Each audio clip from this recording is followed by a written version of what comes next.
Um, are you in Mount Shasta? Is that where you're at? I'm 80 miles from Mount Shasta, but that's where I do my hiking tours. They're like sacred nature hiking tours. I'm in Ashland. Oh, you're in Ashland. Okay. I've Ashland. been through Mhm. there. Yeah, there's a lot of Yeah, people up in Ashland. yeah. A lot of it's a small town, but everybody knows about it. They do? How Yeah. long have you been in Ashland? It will be 3 years, or actually 3 years today. I moved here on November 11th, 2019. You can't make this shift up. No, and I timed it up and I didn't even think about it. I just made my trip from Illinois. I was driving and I stopped at many other places for grid work. And yeah, I arrived on 11/11, 2019. Okay. So, okay. Well, first of all, people are coming in now. So, welcome to Soul Speaks 5D, Jane. And Thank you. thank you Thank for you for sharing having me. space with us. And I'm glad we connected. So you end up going to Ashland without knowing you were going to land there. 3 years ago, you arrived today. You came from Illinois. Yeah. Were you from Illinois originally? I'm originally from Russia, That's what but I thought. I've lived in Illinois near Chicago for what, 22 years. Okay. Never liked it there. Very sensitive to energy, was very dense. But Russian people always stay together with the family usually. So it's not like common for the kids to just take off and move to a different state. So yeah, it took me many years, and I was doing a lot of grid works the last several years. So every time I was coming back, the second I would land in Chicago, that density would just hit me, and I just couldn't be there anymore. So I've been working with my mentor Kalina on figuring out where to move to. So she suggested that I would look into Ashland. I've visited Shasta before, but I've never been to Ashland. But it just resonated. Every time I was looking it up, it was like, that's a place for me. So I just quit my corporate job, sold my house, and moved over here. And Right on. it's amazing. Okay, so how long have you been doing grid work, or how long have you been awake and tuning into this transition we call ascension? I've been awake since probably when I was 16. So it was a long time ago, and I've already experienced like out of body things when I would meditate.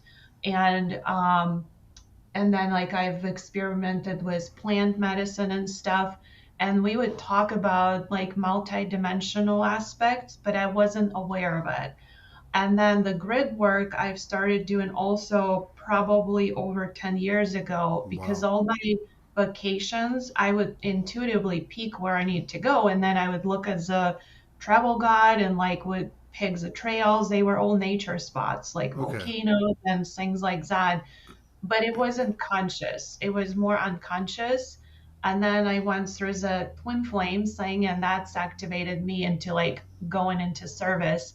And that's when I was fully aware of what I was doing and learning things.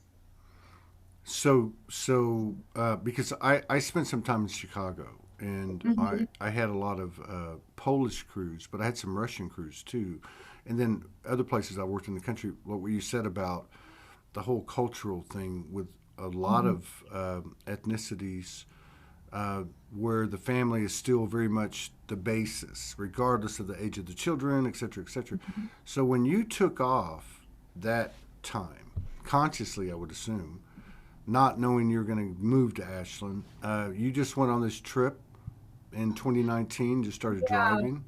Well, I packed everything I could fit in my car, and I got a good deal on the furnished Airbnb for a couple of months. So my plan was, okay, I'm just gonna try it. I mean, I actually didn't even I wasn't in Ashland when I moved. I was in a town that was 10 miles away. But then I was like, if I'm meant to be here, I'll just find something. And it's the same as Sedona. It's very hard to find housing here. So I found this apartment in 2 months that was sitting empty for 6 months, which is very unusual.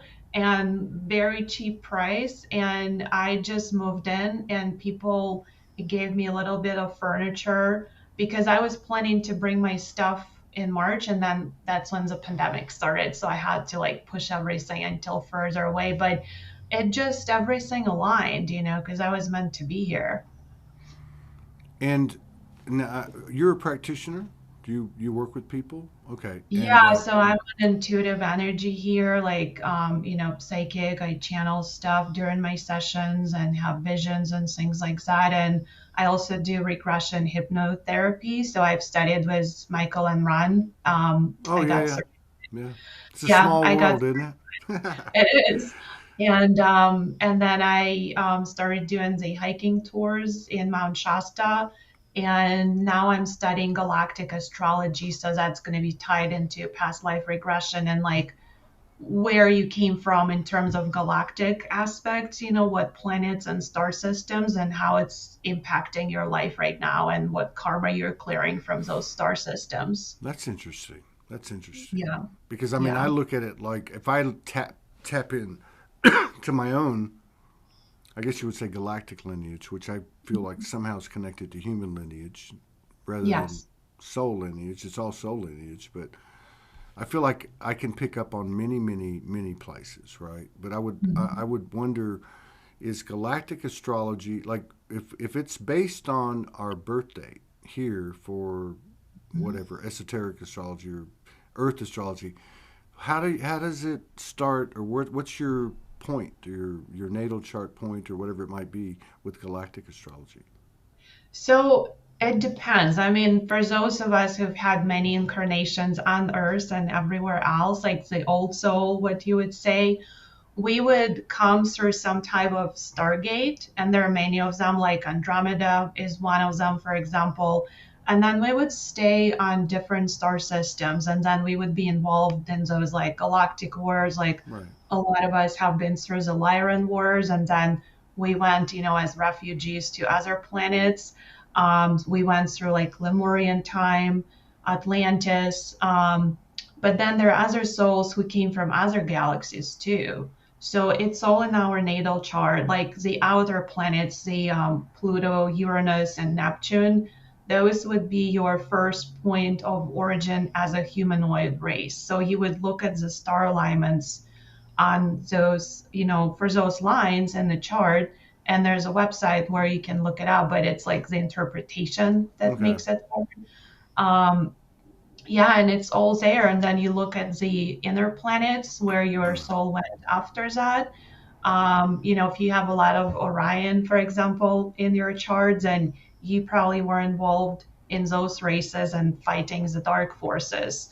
And that's what we're doing here right now. And then, yeah, so there's a lot in the chart, like where you're going to after this life, if you're reincarnating Wow, again that's or coming interesting. back to the planet. That's Yeah. interesting. And so it's still tied to our Earth birth date, right? Yes, Okay. the Earth's So you're birthday is kind it. of, yeah, you're kind of reverse engineering, in Yes. a way. Yeah. Yeah, And that's the funny thing that I've learned is a lot of astrologists that they would just go by your natal chart. But let's say you relocated, like I moved from Russia to United States, and then I moved from Chicago to Ashland. So you can't just use your natal chart.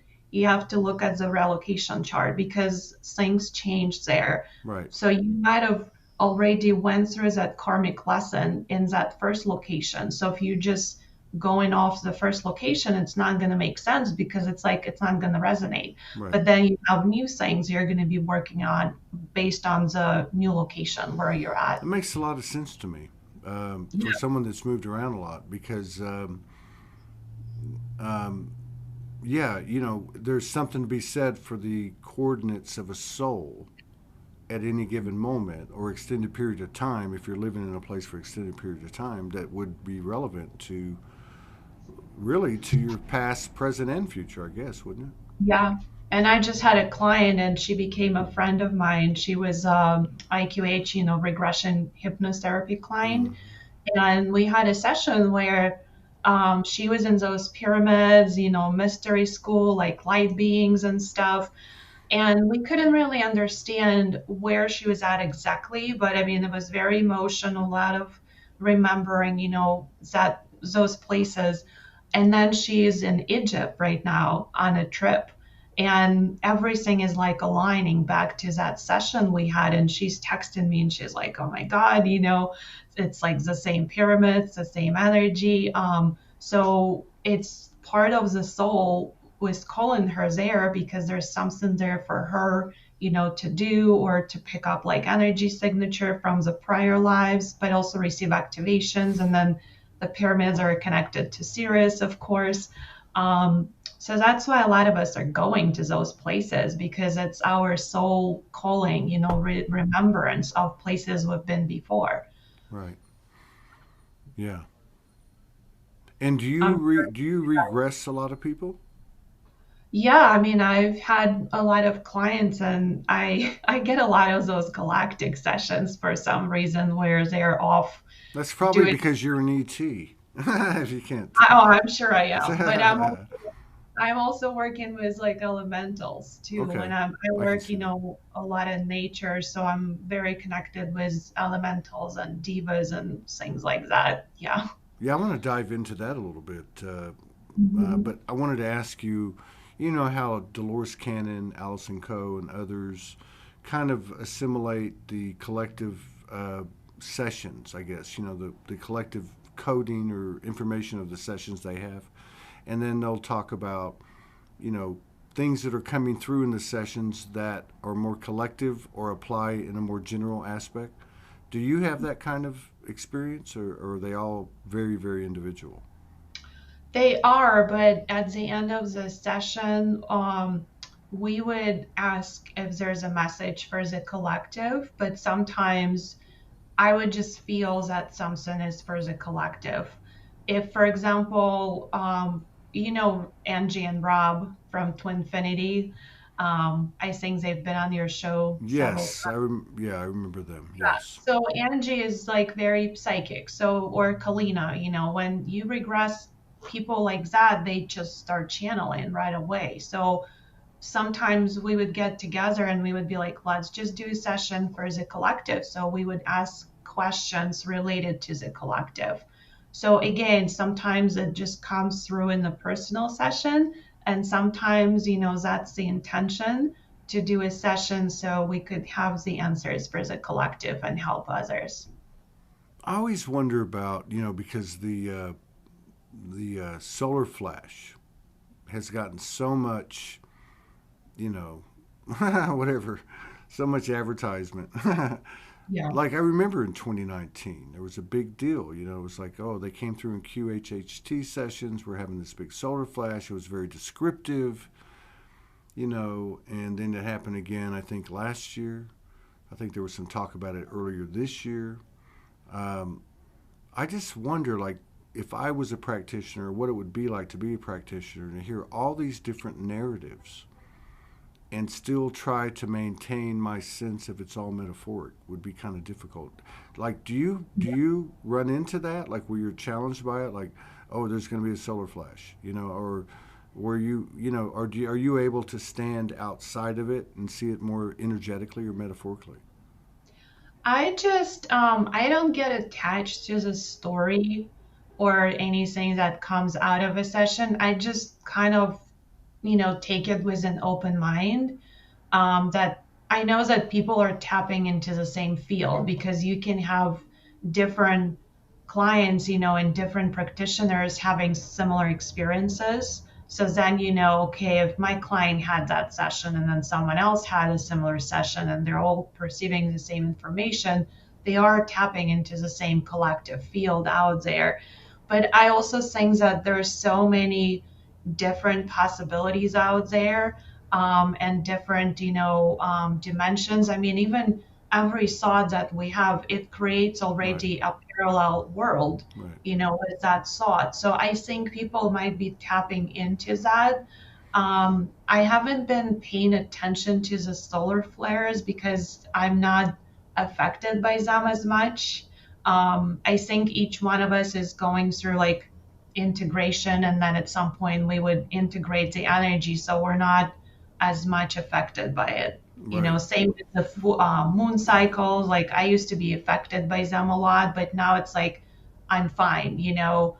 And with the solar flares, I used to get vertigo several times. But then again, like it would go away. And, you know, the sun is different. It has been different for years. Even like if you just sit out in the sun, you feel the energy is different, you know, coming from it. Where do you think we're at right now? I mean, there's been a lot of uh, talk about the last few weeks since the summer, like Hmm. just people getting burned out, not burned out in a bad way, you know, getting cleaned out, Yeah. purging, lots of elevations, lots of higher clarity, moving very fast. Uh, this whole thing with the eclipse corridor and then 11:11, here we are today, there's no mistakes. Uh, it feels so different than anything, any of the shifts we've gone through, even as recent as pre-summer earlier this year. Are you feeling anything? Like, have we reached this point of, you know, like they say, passing through the eye of the needle? I don't think so because we are still in this like old system modality and they do have to crumble at one point. And I think that's why we're going through those cycles with the pandemic and new things coming up until more people change their, you know, the way they perceive things and they get out of that matrix. But it does seem like there's something coming. A lot of Hmm. people have been talking about it. But again, it's like every time there's a new like piece of news coming out, you feel it in the collective because there's usually fear and panic and people don't know what to do. A lot of people feel like the jobs they're doing is not a good fit for them and they don't know what to do after that. They're going through their purge. But every time when it happens, my guidance is always like stay neutral. You know, don't go to one side or the other. Don't take any sides. Just stay neutral, stay in your heart, and just like do whatever you can on a daily basis to make you happy. That's the only way you can live through that. To stay out of the panic, you know, do your spiritual practices, go and be in nature, like stay out of the outer world and what's happening there Yeah. as much as you can because the more of us stay in this neutral space, not it's different from like I don't care about what's going on, you know. It's more like I'm holding space, I'm sending love, light, you know, to everyone who's going through that, but I'm not gonna like be attached to that drama. Yeah. Yeah, there's a lot of in your face stuff like that. No doubt. Mhm.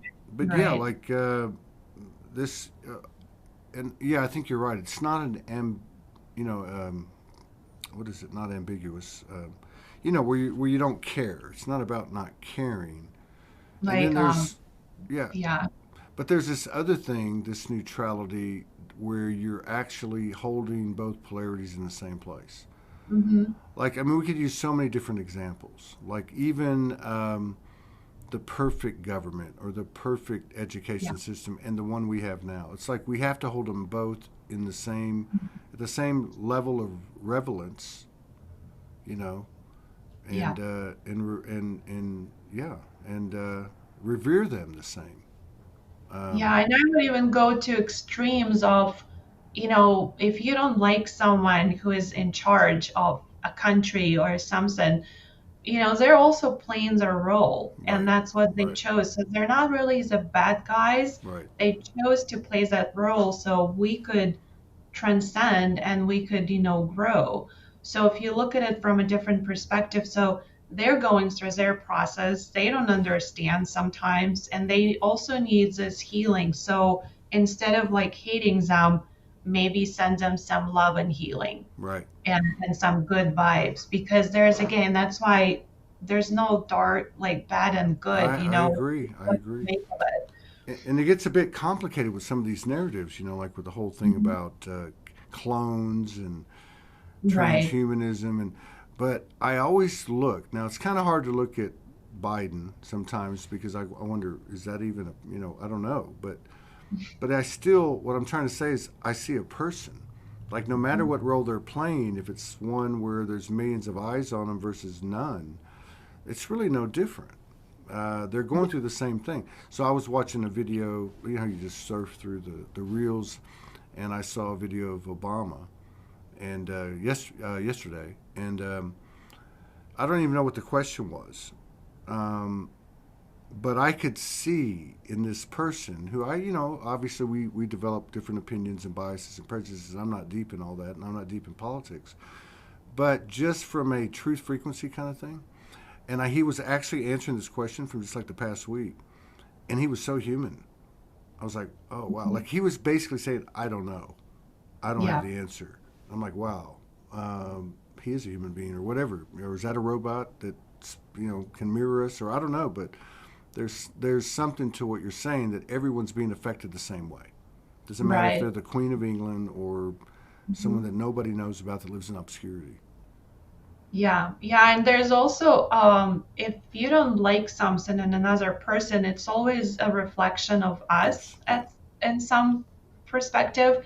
So you have to see what it is you don't like about the other person and then reflect it back to you. Like maybe you were acting this way at some point in your life, and it's now you have to accept that side of you, the dark and the light. So it's Hmm. again integrating both polarities within yourself as well. That's right.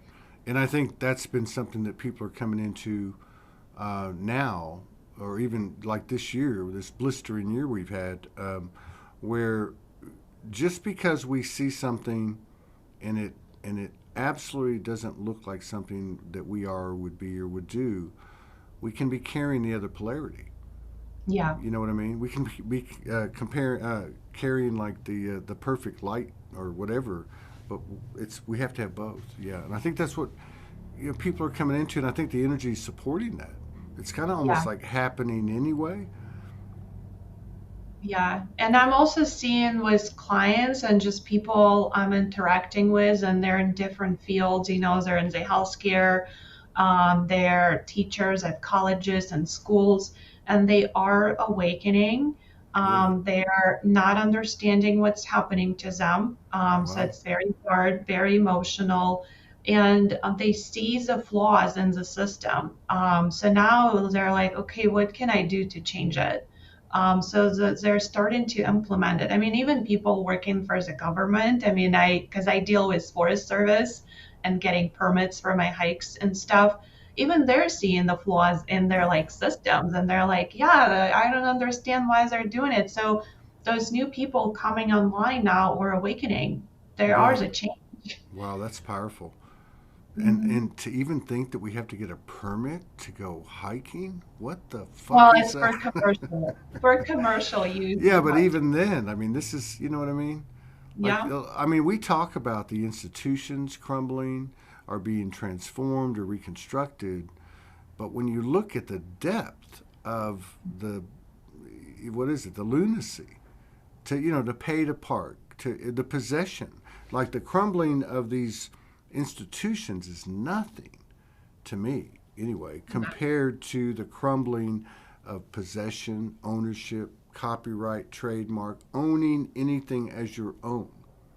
Because, Yeah. you know what I mean? Because so many people come on the show and they'll say, it's not me. I am a Mhm. channel. Well, we're all channels, right? And like to Yeah. be encumbered and restricted, yeah, that to me feels like more of like what's happening. Like everyone has their own stories and aspects in their life, but there's this pressure, like it just isn't right. That's just not going to work. And to let Yeah. go of those things, I think is going to be the big embodiment where people Yeah. say, I'm not getting a driver's license. I'm going to go where I want to go.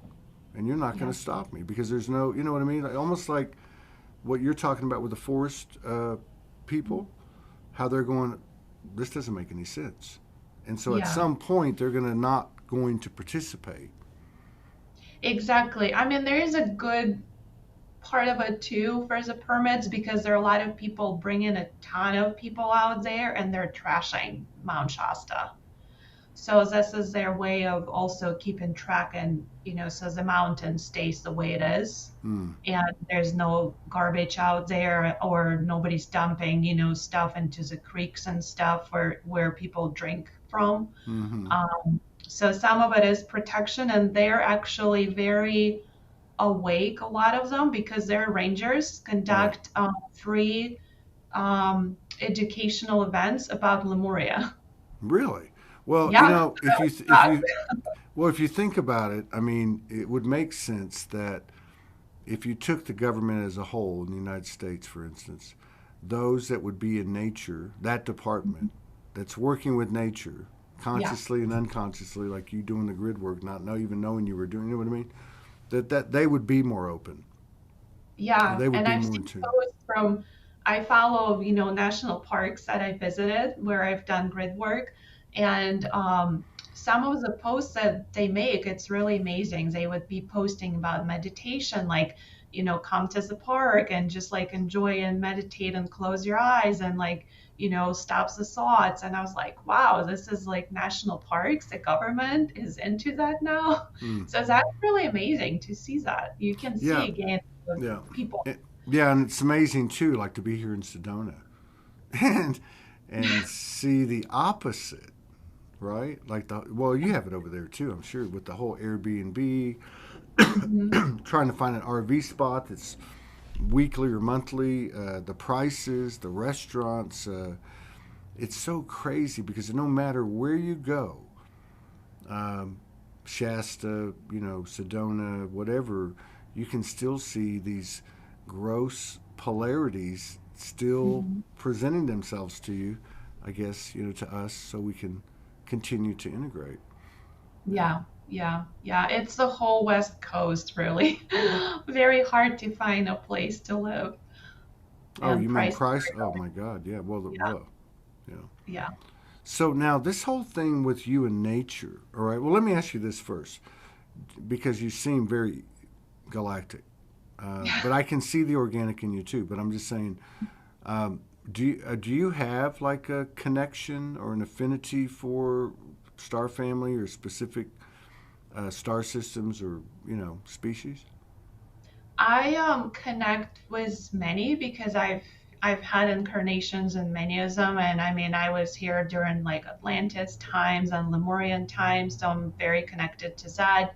Egypt, being in mystery schools and stuff. But I do have Andromeda, Pleiades, Lyra, and Orion, but Mm. the good Orion. um, No, you got to have the and bad Orion too. right, right. Yeah. So if you're an old soul, you're going to have many of them. It's not just one. And that's what the galactic charts are for, to identify which one is, like your biggest one, and then which ones you're working with right now. And, it does change. Sometimes you're working with one nation, then the next, I don't know, several months you're working with Sasquatch, then you're working with elementals. I also, the power spots and natures that I go to quite often, or my like soul origin points where I've lived before, I connect with them. Like the Mm. second I would be in that area, I would have visions or memories of past Mm-hmm. lives. So Mm-hmm. I can actually channel the energy of the place. Like I can channel Shasta, I can channel like the Grand Canyon because I've lived there as a Native American medicine woman before. And the same in Death Valley. I've lived there when there's a lake at the bottom. Well, And it's well. very interesting. Like when I was in Death Valley, I mean, you know how hot it is. I don't know if you've been there, but it's like 110 No, I degrees. passed. Yeah, I haven't chosen and to go I through was at the hottest place, and I'm the person who does not like heat. that. I can't breathe. So there would be points in the park where I would get out of the car and I can't breathe because the air is just so hot. Mm. But then I would be in other points that were like calling to my soul, Mm. and I would like step out of the car. I don't feel the heat. I can breathe, and then everyone around me is like, "Oh, I can't stand it. I'm going back." And I would walk around, and then I would be like, you know what? I think I'll meditate for 10 minutes here. And then I would, sit there for an hour or 2 hours watching sunset at like over 100 degrees. So our bodies are going to be adjusted to the energy if this is our power spot. Yeah. Like our guides, our body, our energy would get adjusted. The same as elevation, you Yeah. would be adjusted to elevation. Shasta, if you're not meant to be there, you will not be allowed on the mountain. If your energy does not match Shasta's, I've seen it all the time, people getting sick, or they would be like, something would happen and they couldn't make the trip. So again, you have to be aligned with those energies to be there in nature if they're very powerful. Have you? I have a weird mind. I'm just curious. I've never asked anyone this, but it would make sense to me, just as there is a connection between us in this form and our star family and otherwise, there has to be a connection. And I've never heard anyone talk about it. That because a lot of people are like you, where they can, through their work and through their life, they connect to the different variations, elemental, angelic. But like there has to be a connection between the galactic and the elemental. Yes. So I've been working with Sasquatch, the Bigfoot, a lot. I've seen them in the Grand Canyon the first time. So the ones in the Grand Canyon, and they're multidimensional. So Yes. you can like see them or feel them, or like I don't see stuff with my eyes. I see with my third eye. Like I close my eyes and I see it and I feel it. So they are more earth creatures. And then the ones that live in Shasta or very remote mountain places, they're galactic, a lot of them. And you can feel the difference between galactic Sasquatch and the earth ones. Like it's just different feeling to them. And then the same as elementals. Some of them are more earthy, I would say, and some are galactic. I can also channel trees. I have a very special connection with redwoods and what is it, sequoias. Again, the second I touch them, they start channeling to me information why they're here, how they ended up on the earth, how they're really galactic and what they're doing with the energy and how they're like pillars of light, and then they're spreading the light to everyone who's around them. So even the trees are galactic, and a lot of people don't actually know that. The same as the animals, like some of the creatures were brought from other planets. Right. Implants and Mhm. yeah. I mean, this is definitely a universally seeded planet. The trees. I've always Yeah. had, and I know a lot of people that have had their own connections with trees. Um, what you said a little bit, but what kind of information did they give you? They have a galactic history, their Mhm. purpose here, what they do, what their capabilities in collaboration with us could be. Maybe. I mean, can you speak to some of that? Yeah, so the redwoods told me that they came from other planets, and in the past there were much more of them on the Earth before they were cut down and stuff. And they hold a lot of knowledge. Basically, any tree that you find that is several hundred years old. I mean, Douglas fir is one of them as well. They hold a lot of information and knowledge, and they are galactic. I can even tell by the tree if it's really ancient and galactic versus just more of a regular tree. So they're here, like the redwoods, you don't see them usually growing one next to the other. They're kind of spread out, where they could be, several dozen of feet between the two of them or many of them. So they are pillars of light, and they're receiving the light from the cosmos, and then it's kind of anchored into them. So everyone walking in the redwoods would receive this energy. So you're getting activations. I mean, my crown chakra is going like crazy in some of those areas because it's just all the energy. And the second like you touch the tree, that information is being, it's like it's flowing through you. So you have that knowledge of what they know. And it's like really, it's like you're talking to a master Yeah. when you're Yeah, I them. get that. Like, I know when I first reawoke, that's the first thing I was shown was the trees, right? And Yeah. I didn't really understand it, and I'm still putting it together. But one thing I can say is for myself, and maybe you can, speak to this as well, these things as well. One is my understanding has always been they are kind of like a living, breathing Akashic. Hmm. And that's both brought in coding from beyond the earth, but also a big part of it, like what they've observed, what they've been a part of, whatever. And then the other thing is that they're a network, just Yeah. as the web of the cosmos is. If you look at film of that, the web or the communication So system of the system. root of their roots. Yeah, Yes. Yes. I was shown that. yeah, and Yeah. how I've been kind of guided to from time to time to utilize their communication network to other parts of Mhm. the world or whatever the case is, or to the whole world. But the other thing too is I've never ever had a feeling. I've never felt anything but pure light. Love And and light, whatever, from conditional. trees. Yeah, from Yeah. trees. I've never had like, oh, there's a bad tree, or there's a tree that's got some karma or I'm sorry, or some shadow, whatever. And then my experience is that's why I was asking you because I've never really heard a story from them.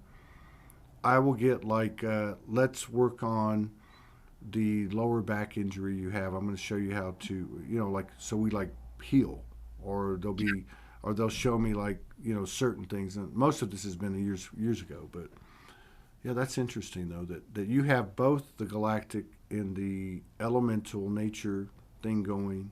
Yeah. And do you In feel like one. that? Do you feel like that you're? And I'm not trying to put words in your mouth, but like that part of what you're doing is bringing them together or bridging them or something like that. I haven't figured that part out, but I know like one time I had a vision where they said when there's a tree that's younger tree or an older tree that needs some type of healing, that's how they spread the energy through the root system. All of them would send the energy to that one tree to heal the tree. Wow. And then another thing I've noticed, I would be pulled to the trees that we would call a dead tree, Hmm. but they're actually very much alive. It's almost like there's a soul there, there's a spirit there that's still alive. And I have one of those trees on one of my trails. It's like my friend. It's I mean, it's literally like a friendship. You miss the tree, it calls you like, hey, you haven't been on the trail in a long time. Like, I want to see you.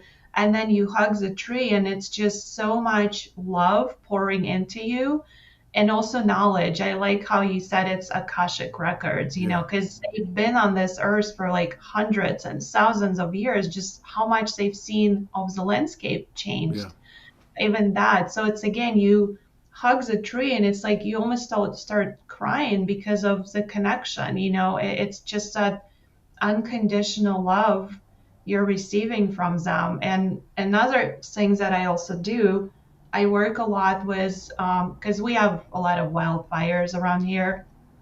So I'm always being sent to the areas after the fires, because again, we need to bring healing and love to those places. A lot of people would be like, oh, I don't want to hike, in this area because it's burned, it's not beautiful anymore.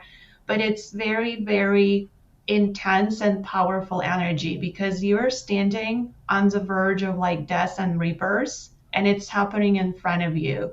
And again, a lot of those trees are not dead yet, or they're going through like incarnation. So it's burnt areas are very, very powerful energy. I mean, it's just, I can't even describe, how it feels to be in those areas. Yeah, Um, that's a good point because we look at it and we see destruction, we see whatever we see, and I've always struggled with that, with this the literal interpretation, even though I understand our intentions and our actions, such as fracking or drilling for oil or the different things we do, but still there's a certain level of programming to our perception of what's actually happening. So, I think just to take a pause and really think about what you're saying, it's Hmm. true. Uh, Yeah. it's that whole thing with energy doesn't just disappear, right? Like there is a soul in that tree, and maybe the tree is fallen and it's, by our terms, dying, but it's actually probably going through the same thing we're going through over and Yeah, over, they're right? going through incarnation process, and they chose this path. So, and it's also interesting to stand. I don't know how much you know about wildfire, but sometimes you're standing on a trail and one side of the trail is totally burnt and then the other side is totally fine. So you are Wow. standing on the bridge between the two worlds, Yeah. feeling both of the energies. And it's again, I'm also noticing it's bringing up a lot of inner stuff in people when they're in those areas. It's bringing up sadness and grief and, their own darkness and their own experiences they haven't healed yet. So every time you're in those areas, I would also ask to like reflect, and see what it's bringing up for you. Yeah, I mean, it's trees have been such a big important part of my journey, especially early on, because it was like the foundation. Because I was homeless by my choice for 2 years, and even though I was in a city, I was always around trees or parks or cemeteries, right? Mhm. And and I can't say, like, talking to someone like you, or I know I can communicate at a certain level, but it's not like what I've heard others describe. But the one thing I can say is that during those times of deep communion, I guess you would say, deep soul searching, whatever, and other times throughout the last 10 years where I've had periods where I've needed to find that again. Like I was in New York City in 2016, and I was in the Bronx, and I got that, what we get. Like I had to go find it. It was like 2 o'clock in the morning, and I go looking for a tree, and I found three trees behind an apartment building in the middle of urban New York, and I connected. And the next morning, the effects of the connection, you could call it abundance, you could call it whatever you Mhm. want to call it, elevation, expansion, was so palpable. But to Yeah. even be able, but what I was going to say earlier is, even if I don't know what I'm trying to work out, um, or whatever it is, if I'm walking amongst them, or like with those three trees, just connecting to them, something just starts to happen. Like things Yeah. just get Yeah. lighter. The pain becomes less, or the awareness becomes greater. I don't know how to explain it, but it is the go-to, and I can find it anywhere, any Yeah. tree, anywhere. Yeah. Yeah, they take that energy off of us. Like I always tell my clients, and I do that myself, every time I'm going through something emotional, I just go into the mountains. Mm. And when I hug a tree, I'm asking the tree to take that energy off of me, to like take some of that pain or whatever you're feeling. And then they will help you transmute that energy. And the same happens when you're in the water. The water will do the same. You can ask, Mm-hmm. the ocean or the lake, the Mm-hmm. waterfalls, the river, to take some of it off of you. And sometimes I would go and hug a tree and, I would start doing my light language or, like exchanging the energy. And the tree would be like, no, no, no. Like, this is your time to receive healing. You're not supposed to do anything with us today. You're just here to receive healing. So you just need to accept it. So again, they are there and they're waiting for us to ask for help. We just need to ask.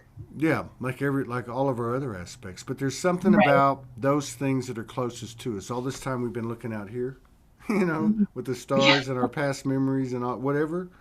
But it's like right in front of us, right? Like that's what's so intriguing to me. The mountains are huge. The Yeah. trees, the wind. I mean, the animal encounters. Uh, Hmm.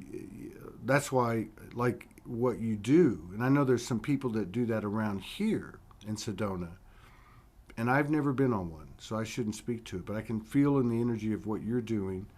It's not just a tour. It's a Yeah. spirit walk, right? Like you Yeah. must incorporate. I would think that you incorporate the energy of the hiking trail and the energies that are on the hiking trail, some of which it sounds like you're familiar with, and Mhm. incorporate that into the hike itself. Is that how it works? Yeah, like my hikes, they have meditation and energy healing to them, but I am shown where the people need to be at. So I have permits with many locations in Shasta because every person that books a trip with me, or even like friends who would come to visit, I would be shown where they need to be. So Mm, it's like, okay, this person needs to go to this lake first, then, to this like trail and then this spot. And then the next person would be like, okay, we start from this trailhead and then we go to the lake at the end. So I'm being shown visions where people need to be energetically because there's something there. And every time people are just amazed, they're like, oh my God, how did you know to bring me here?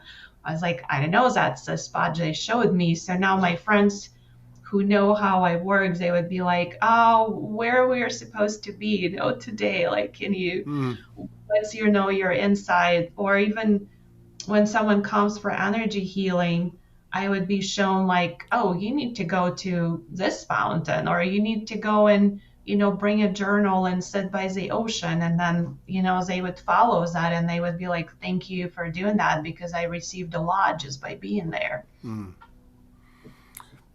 And like Sedona, and I haven't been spent as much time in Shasta, but I've been there a couple times. There are a lot of divergent energies. There's like a wide variety of energies.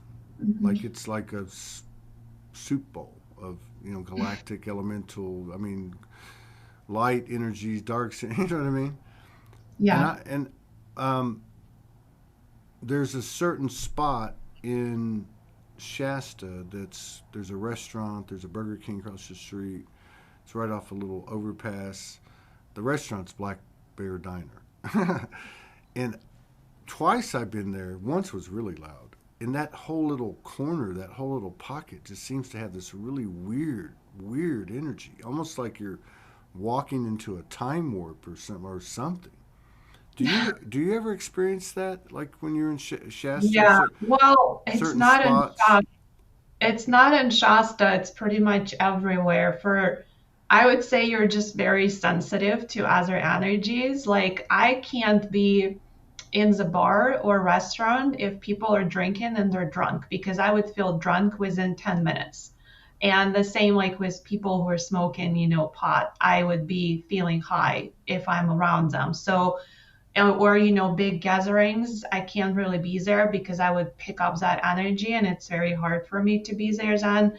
So I pick places that I know are going to be good vibrations, Mm-hmm. and there's not going to be anything I'm going to pick up. Or alternative, I would just sit outside because when you're sitting Mm. outside you're not really picking up as much versus being stuck inside the building.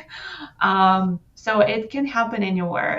I mean, again, I went to the event yesterday and I came home and I was like, why am I feeling weird? Like I've been drinking. And I was like, oh, because people have been drinking around me. Mm.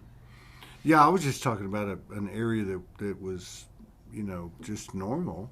It looked like it, but everywhere we went into it was just weird. It was like we didn't exist, or they didn't Mm, see us, or I mean, it was just crazy. But I noticed in Shasta, because I've had plenty of experiences here, but in Shasta it was much sharper. It was much different.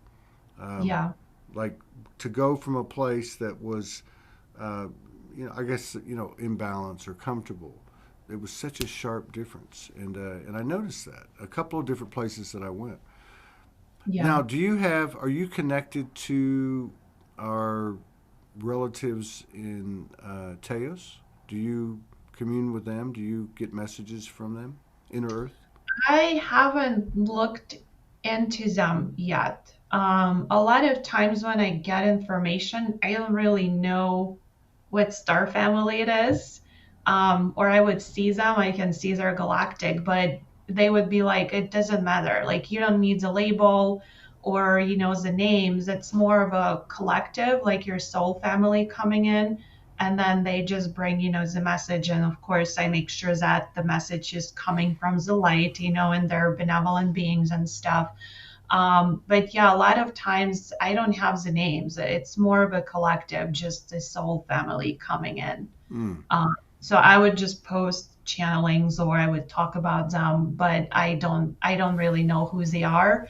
The same with when I have my regression sessions, like people would have lives on other planets, but we don't know which one it is. And also going back to the trees and plants and how they're galactic. So I've had several sessions and it's also mentioned by other people. So there's those spaceships. For example, if the planet was no longer suitable for living, they would, or if it was destroyed, they have those spaceships that can pack everything from the planet and transport it to another location. So everything would be taken from the planet, not just the humanoids or people occupying it, the species, but plants, animals, trees. Everything would be taken with them until they find a new location. So that's why the same happened to Earth. It was a lot of those things were transported through the spaceships here. So that's why, in theory, a lot of it is galactic. The grass, certain species of flowers and trees, and all of it. Yeah. And I think there's a lot more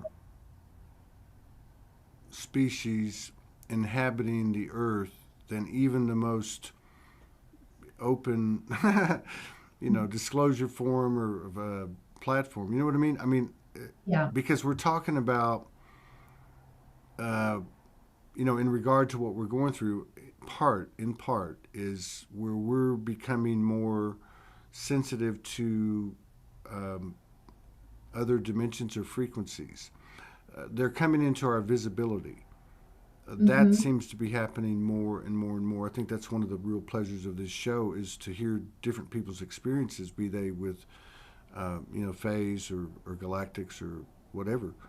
But yeah, I think there's just a lot more going on here, way Hmm. more than any of us could imagine, even from our present expanded state, which isn't saying a whole lot. I'm just saying in regard to the whole thing. But inner Earth, bottom of the ocean, um, Hmm.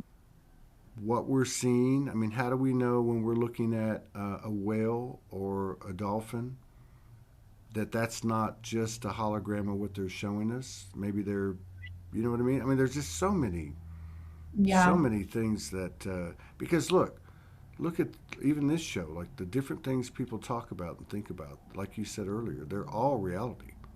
Hmm. Yeah. And I did have a very interesting experience with whales this year. I mean, I've been working a lot this year with the water, the ocean and lakes, and it's like I needed to be in the water. And I saw whales for the first time this year in my life. I went to Oregon coast, and when I connected, it's like this memory just came online. I mean, almost like, I mean, I just was very emotional. It's almost like, okay, I've lived in the ocean. I was living under those waters. I was connecting with those animals. So this is kind of embodiment of the mermaid life because a lot of us were mermaids or mermen before. So Or that's why dolphins or whales we're dolphins or or whales. And fish yeah, or shrimp. yeah.